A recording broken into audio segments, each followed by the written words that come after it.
diawali dengan memperlihatkan kisah hidup seorang anak laki-laki yang baru saja lahir, bernama Daniel. Ia merupakan anak kedua dari seorang polisi. Daniel bersama abangnya pun sama-sama menjalani pendidikan kepolisian. Namun di hari kelulusannya, sang abang lebih memilih untuk bekerja bersama di satuan ayahnya. Sedangkan Daniel justru lebih menginginkan untuk mencari jalannya sendiri, yang selama ini memang ingin menjadi seorang detektif. Seolah tak ingin melarang anaknya, sang ayah hanya bisa mengingatkan Daniel tentang beratnya perjalanan untuk bisa menjadi detektif. Karena setidaknya dibutuhkan 8 tahun pengalaman bekerja sebagai polisi jalanan, yang pastinya akan mengorbankan darah, keringat, dan air mata. Bisa ditebak, perjalanan karir Daniel pun tidak berlalu dengan mudah. Bahkan terkesan penuh dengan kesialan. Mulai dari penemuan jenazah tanpa kepala di sebuah mobil, mengatasi wanita berpenampilan seperti kerasukan yang sebenarnya hanya sedang mabuk berat, memberi pertolongan nafas buatan pada seorang pria, serta banyak lagi kisah konyol lainnya dari tugas Daniel. Namun di suatu hari, Daniel yang akan menilang seorang pria pelanggar lalu lintas malah harus berurusan dengannya, karena pria tersebut melawan hingga menusuk Daniel. Konyolnya, Daniel yang mencoba meminta bantuan malah menyerahkan borgol kepada pria tadi untuk memborgol dirinya sendiri. Bahkan Daniel sempat kebingungan karena sekarang seorang pria yang berpenampilan sama telah muncul di belakangnya. Mereka memperkenalkan dirinya sebagai Xenia dan Alex yang merupakan pria kembar. Keduanya juga sempat menyogok Daniel agar bisa dibebaskan. Bahkan Alex berjanji memberinya informasi mengenai identitas seorang teroris yang diketahuinya bakal menyelundupkan 50 kg TNT ke Eropa. Xenia juga turut mengatakan bahwa jika Daniel mau bekerja sama dengannya, maka ia akan dipandang sebagai sosok penyelamat dunia, termasuk dengan promosi kenaikan pangkatnya. Mendengar hal tersebut, Daniel pun mulai berpikir tentang impiannya menjadi seorang detektif yang semakin dekat. Namun belum sempat berbicara banyak, tiba-tiba polisi itu pun jatuh pingsan. Keesokan harinya, Daniel yang sudah mendapatkan perawatan di rumah sakit kini kedatangan ayah dan abangnya. Di sana mereka membahas tentang dua pria kembar yang kini telah ditahan oleh pihak kepolisian. Namun bukannya merasa senang, melainkan Daniel justru terlihat kesal dan sangat menginginkan agar dua pria kembar tadi dibebaskan saja. Sempat juga terjadi perdebatan di sana. Sang ayah jelas-jelas tidak ingin anaknya kembali terkena masalah, mengingat pengalamannya masih sedikit di dunia kepolisian.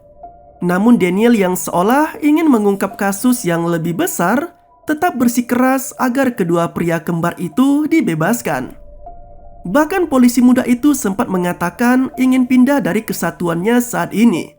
Alhasil, pria kembar itu pun kini dibebaskan. Dan Daniel yang telah sembuh sekarang bertugas di Rezo, kota yang menjadi tempat tinggal para teroris. Di kantor barunya, Daniel kini bertugas di bawah kepala polisi yang memiliki sifat buruk. Sangat senang pencitraan dan selalu ingin menjadi sorotan media atas prestasinya. Bahkan di awal pertemuannya itu, kepala polisi sempat menunjukkan kekesalannya hanya karena cuplikan dirinya di sebuah berita TV telah dipotong. Sang kepala polisi juga sempat menanyakan tentang kasus apa yang bisa diberikan Daniel kepadanya. Namun ketika Daniel mulai mengatakan tentang kasus penyelundupan TNT sebanyak 50 kg dari Ukraina, justru dianggap terlalu remeh oleh kepala polisi itu. Sang kepala polisi malah menginginkan kasus yang lebih besar. Ia mengungkapkan keinginannya untuk bisa menggagalkan aksi pengeboman hanya supaya bisa diliput oleh media dan terlihat sebagai kepala polisi yang hebat. Mengetahui ide tersebut, Daniel pun menemui kedua pria kembar tadi dan meminta mereka agar teman terorisnya itu bisa membuat bom, yang jelas-jelas langsung dituruti oleh Xenia dan Alex.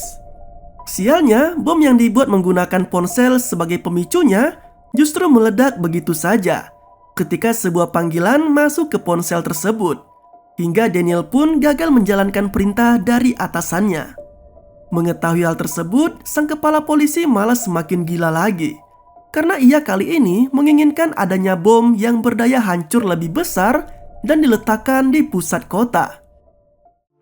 Di salah satu pusat kota, Daniel yang telah meminta pada dua pria kembar tadi untuk dibuatkan bom sebesar 45 kg, kini terlihat tengah duduk menanti kedatangan sang teroris. Namun ternyata itu merupakan aksi penyergapan yang telah dirancang khusus oleh sang kepala polisi. Mulai dari sejumlah anggotanya yang menyamar, hingga sorotan kamera yang telah terpasang di beberapa titik. Lalu ketika teroris itu telah datang menghampiri Daniel, penyergapan pun dilakukan. Namun ternyata aksi heroik itu justru tidak terekam oleh kamera wartawan, hanya karena adanya masalah pada memori di kamera tersebut. Dan alangkah bangsatnya, aksi penyergapan itu pun harus direka ulang. Dan ini sungguh terlihat sangat konyol. Bahkan sang teroris pun sempat kebingungan. Sebenarnya ini acara apa sih? Begitulah yang ada di benak sang teroris. Tidak hanya itu saja, penyergapan terhadap teroris itu bahkan berlanjut hingga sesi foto selfie, termasuk dengan sang kepala polisi yang berlagak ingin menjinakkan bom seorang diri, meski ia juga telah membawa penjinak bom dalam aksi tersebut. Di waktu yang berbeda, perdebatan kecil sempat terjadi antara Daniel dan istrinya, yaitu Ania. Ketika istrinya itu ingin bisa bekerja membantu perekonomian mereka, mengingat adanya tagihan yang besar dari rumah yang baru saja yang mereka beli di Rezo. Alhasil dengan bantuan orang dalam, Ania bisa begitu mudah diterima kerja di sebuah kantor pajak, yang ternyata secara diam-diam dua pria kembar tadi telah mengancam kepala kantor pajak itu menggunakan foto-foto mesum miliknya yang mereka dapat dari rumah bordil ketika kepala kantor pajak itu sedang jajan. Di kantor kepolisian, Daniel kini disuruh kepala polisi untuk mencari kasusnya sendiri. Namun setiap aksinya harus diliput oleh media. Dan kepala polisi itu menyarankan agar Daniel mencari kasus di klub malam, yang menurutnya merupakan tempat berkumpulnya para tokoh besar. Mulai dari tokoh politik, agensi, polisi, hingga tokoh kejahatan yang selalu bisa ditemukan di tempat itu. Kini pun Daniel berkeinginan untuk bisa memonopoli bisnis rumah bordil di kota tersebut, mengingat sejumlah tokoh penting selalu terlibat dalam bisnis itu. Namun untuk bisa mencapainya, ia harus bisa menyingkirkan David, atau biasa dikenal sebagai Gypsy, yang merupakan petinju sekaligus orang yang berperan besar dalam jaringan prostitusi di negara tersebut. Aksi penyergapan ala Daniel pun kembali dilakukannya, dan kali ini targetnya adalah Gypsy. Meski aksi tersebut berhasil menahan Gypsy, namun sang kepala polisi tidak menyukai aksi tersebut, karena menurutnya Gypsy merupakan atlet besar dan harus ada kasus besar pula yang menjadi dasar penangkapannya. Alhasil Gypsy pun dibebaskan. Merasa mendapat perlakuan yang tidak mengenakan, Gypsy kini menaruh dendam terhadap Daniel. Dan hal itulah yang menjadi alasan penyerangan yang dilakukan oleh anak buah Gypsy kepada Ania, hingga menyebabkan istri Daniel itu mengalami keguguran. Tak terima dengan hal tersebut, Daniel dengan gagah berani mendatangi tempat Gypsy dan langsung menuduhnya sebagai dalang di balik aksi penyerangan terhadap Ania. Namun karena tidak adanya bukti, kini Daniel malah dihajar oleh Gypsy hingga babak belur. Daniel yang masih tidak terima dengan perlakuan Gypsy, kini menyuruh dua pria kembar untuk menyekap sejumlah wanita dan membawanya dalam van dan menaruhnya di markas Gypsy. Sontak hal itu pun menjadi alasan yang cukup kuat bagi Daniel untuk kembali menyergapnya dengan tuduhan telah melakukan perdagangan wanita. Dan seperti biasa, sang kepala polisi kembali melakukan pertemuannya dengan media sebagai bentuk pencitraannya. Bahkan ia sempat menyebutkan adanya mayat wanita dalam kasus Gypsy kali ini. Seolah dendamnya belum juga hilang, Daniel kini malah menghasut istri Gypsy yang bernama Ruta dengan memperlihatkan video seorang wanita yang mengaku telah diperkosa oleh Gypsy hingga membuatnya hamil. Tak hanya itu, Ruta yang berhasil dihasutnya kini malah rela tidur dengan Daniel. Bahkan ia mau melakukan oral kepada Daniel tepat di hadapan Gypsy dan sejumlah sipir di penjara tersebut. Di tengah perasaannya yang hancur, Gypsy pun semakin putus asa dan depresi. Daniel yang sejak awal ingin menghancurkan kehidupan Gypsy, kini malah memutuskan untuk membunuh petinju itu. dan seolah Gypsy tewas karena bunuh diri. Alicia yang menyadari adanya kejanggalan dalam aksi bunuh diri Gypsy, kini ia mendatangi Daniel untuk mengkonfirmasi hal tersebut. Namun bukannya memberi penjelasan pada Alicia, Daniel justru menggoda jaksa wanita itu untuk bercinta dengannya. Dan keduanya pun terlihat sangat menikmati momen tersebut. Tewasnya Gypsy jelas telah membuat Daniel semakin leluasa dalam menjalankan bisnisnya. Namun kali ini ia menginginkan lebih dari sebelumnya. Polisi korup itu malah sekarang ingin mendirikan klub malam yang lebih besar lagi. Dan atas gagasan itulah akhirnya ia dipertemukan dengan Egya, yang merupakan pejabat di dinas keamanan di Ukraina. Dari sinilah akhirnya terjalin kerjasama di antara keduanya. Bahkan Egya mau menyuplai stok wanita penghibur termasuk dengan pasokan barang haram yang bisa dijual di klub tersebut. Tak butuh waktu lama, stok wanita penghibur yang dijanjikan Egya pun mulai berdatangan. Dan alangkah bangsatnya, Daniel malah sempat-sempatnya mencicipi mereka semua sebelum dipasarkan kepada pelanggan. Kini kehidupan Daniel mulai berubah semakin kelam. Daniel menjadi pecandu dan dikelilingi oleh banyak wanita, serta hubungan gelapnya bersama Alicia. Bahkan Anya yang kembali hamil pun kini tak lagi mendapatkan kasih sayang dari Daniel. Dan suatu ketika, Daniel yang sedang mabuk berat akhirnya mengaku pada Alicia bahwa ia telah bercinta dengan banyak wanita di klubnya. Dan hal itu telah memicu kemarahan jaksa tersebut. Alicia kini meminta Daniel untuk memilih antara dirinya, Anya, dan wanita yang ada di klubnya. Namun tanpa berkata banyak, polisi korup itu langsung pergi begitu saja, yang sontak membuat Alicia sangat murka, hingga bersumpah untuk menghancurkan hidup Daniel. Singkat cerita, kini Anya telah melahirkan putri pertamanya bersama Daniel. Dan Daniel telah sukses menjalankan bisnisnya, bahkan kini klub malam yang diberi nama Imperium telah resmi dibuka dan dihadiri oleh banyak tokoh penting dalam acara tersebut. Tanpa disadari, ternyata Daniel juga menyertakan kamera tersembunyi di tiap kamar yang ada di Imperium, dengan sebuah ruang server yang hanya bisa diakses olehnya saja. Dengan semua video skandal yang ada di Imperium, Daniel kini mulai memeras semua tokoh penting yang pernah mengunjungi klubnya. Dengan begitu, dia pun bisa melakukan apa saja yang disukainya. Semakin berkuasa dan tak terkendali.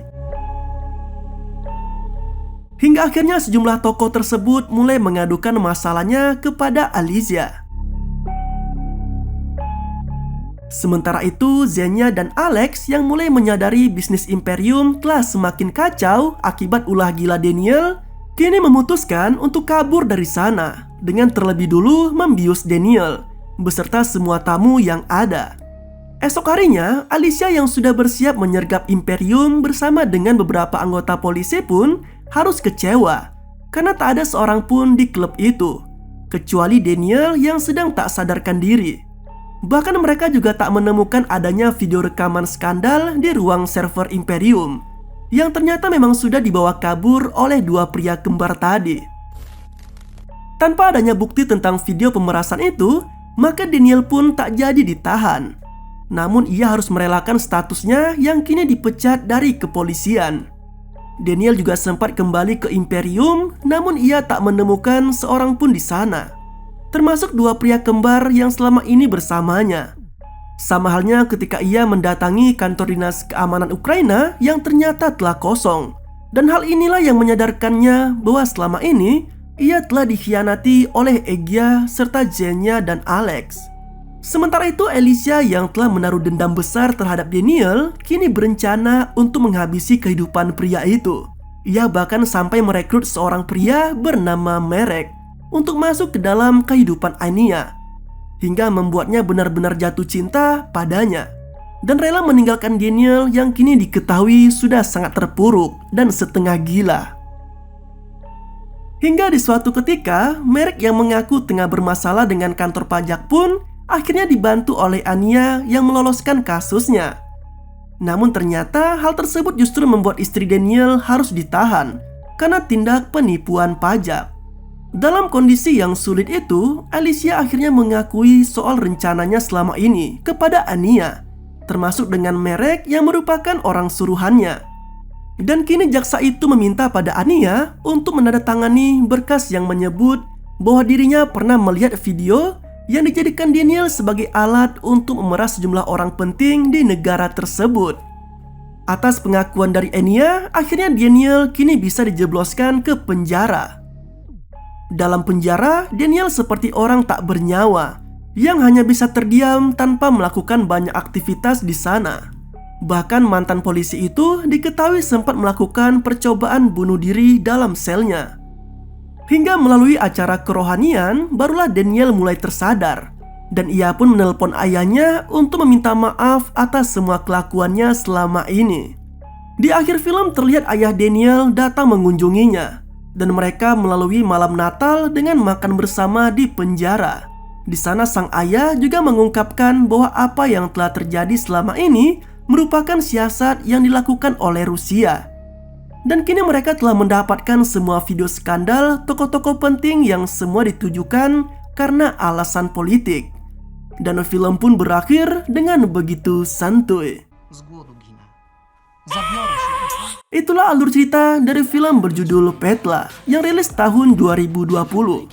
Bagaimana seorang polisi yang baru saja jadi bisa berkuasa atas apapun, memeras semua tokoh penting di negaranya melalui video skandal. Apapun bisa dia lakukan. Tahta, wanita, dan harta semua bisa dia nikmati dengan cara yang sangat licik. Jika Daniel bermain dengan rapi, mungkin di akhir film nasibnya tidak akan seburuk itu.